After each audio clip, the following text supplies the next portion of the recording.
بسم اللہ الرحمن الرحیم۔ سلطان مراد ترکستان کا بادشاہ اور اسلامی دنیا کا حکمران تھا۔ عیسائیوں کی بڑی حکومتیں بھی اس کے نام سے کامتی تھی۔ ہر مسلمان حکمران کو عمارتیں بنوانے کا شوق رہا ہے، لیکن سلطان مراد مسجدوں کی تعمیر میں بہت دلچسپی رکھتا تھا۔ ایک دفعہ اس نے اپنے دل میں ایک مسجد کا نقشہ بنایا۔ یہ مسجد اس کے خیال کا حسین مرکہ تھی۔ اس دور کے ایک ماہر معمار کو بلا کر نقشہ دکھایا گیا اور اس مسجد کی تعمیر شروع کر دی گئی۔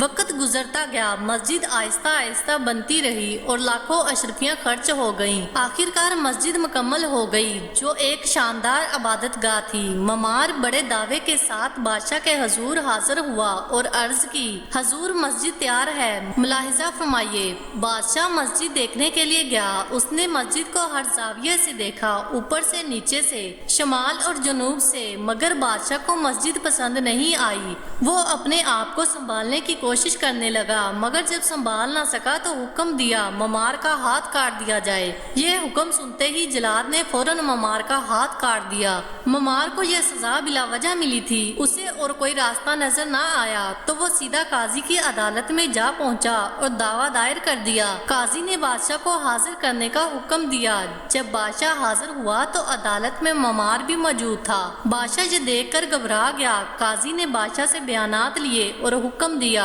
بادشاہ کا بھی ہاتھ کاٹ دیا جائے۔ اس ہاتھ سے بھی خون گرنا چاہیے تاکہ آئندہ غلط فیصلے سے پرہیز کیا جا سکے۔ بادشاہ نے قاضی کا فیصلہ سنا تو اپنا ہاتھ آگے بڑھا دیا۔ معمار نے دیکھا تو اس کی چینخیں نکل گئی اور بولا، میں نے انصاف پا لیا، میں نے انصاف پا لیا۔ میں بادشاہ کو اپنا خون معاف کرتا ہوں اور کسی دباؤ کے بغیر بادشاہ کو بخشتا ہوں۔ اتنا سننا تھا کہ بادشاہ کی جان میں جان آئی اور اس نے معمار کو بہت سا توشہ سامان دے کر رخصت کیا اور اللہ کا شکر ادا کیا کہ قاضی اسلام کے احکام میں اس کا درد لے کر بھی بادشاہ کو مجرم قرار دیتے ہیں۔ دوسرا واقعہ، دو آدمی قاضی کی عدالت میں کھڑے تھے۔ ان میں سے ایک نے دعویٰ کیا کہ میں نے اپنے ساتھی کو مال بطور امانت دیا تھا۔ جب میں نے مطالبہ کیا تو اس نے دینے سے صاف انکار کر دیا۔ قاضی نے دوسرے شخص سے امانت کے متعلق پوچھا تو اس نے کہا، میں نے مال لیا ہی نہیں، یہ جھوٹ بول کر مجھے بدنام کر رہا ہے۔ اس کے پاس کوئی دلیل ہے تو پیش کر، ورنہ میں قسم کھانے کے لیے تیار ہوں۔ قاضی نے دعوے دار سے پوچھا۔ اس نے جواب دیا، یہاں سے کچھ فاصلے پر ایک درخت ہے، ہم نے پہلے اس کے سائے میں بیٹھ کر کھانا کھایا اور پھر میں نے اپنا مال اس کے سپرد کر دیا۔ قاضی نے کہا، تم ابھی وہاں جاؤ، شاید تمہارا مال وہیں کہیں پڑا ہو، اس جگہ کا جائزہ لے کر سیدھا میرے پاس آنا۔ وہ شخص چلا گیا۔ قاضی نے دوسرے شخص سے کہا، اپنے ساتھی کی واپسی تک میرے پاس بیٹھے رہو۔ وہ چپ چاپ وہاں پر بیٹھا رہا۔ قاضی دیگر مقدمات نمٹانے میں مصروف ہو گیا۔ قاضی کی سماعت کے دوران وہ کبھی کبھی دوسرے شخص کی طرف دیکھ لیتا تاکہ اس کے چہرے کے تاثرات جانچ سکے۔ وہ شخص بالکل آرام اور سکون سے بیٹھا رہا۔ قاضی نے یکدم اس شخص کی طرف متوجہ ہو کر پوچھا، آپ کا کیا خیال ہے؟ کیا وہ اس جگہ پر پہنچ چکا ہوگا جہاں اس نے مال تیرے سپرد کیا تھا؟ اس نے بے خیالی میں جواب دیا، نہیں، وہ جگہ یہاں سے کافی دور ہے، ابھی وہ راستے میں جا رہا ہوگا۔ قاضی نے غضبناک ہو کر کہا، کمبخت کمینے، تو مال لینے کا انکار کرتا ہے اور اس جگہ کا اعتراف بھی کرتا ہے جہاں تو نے مال لیا تھا، تو خائن، جھوٹا اور بددیانت ہے۔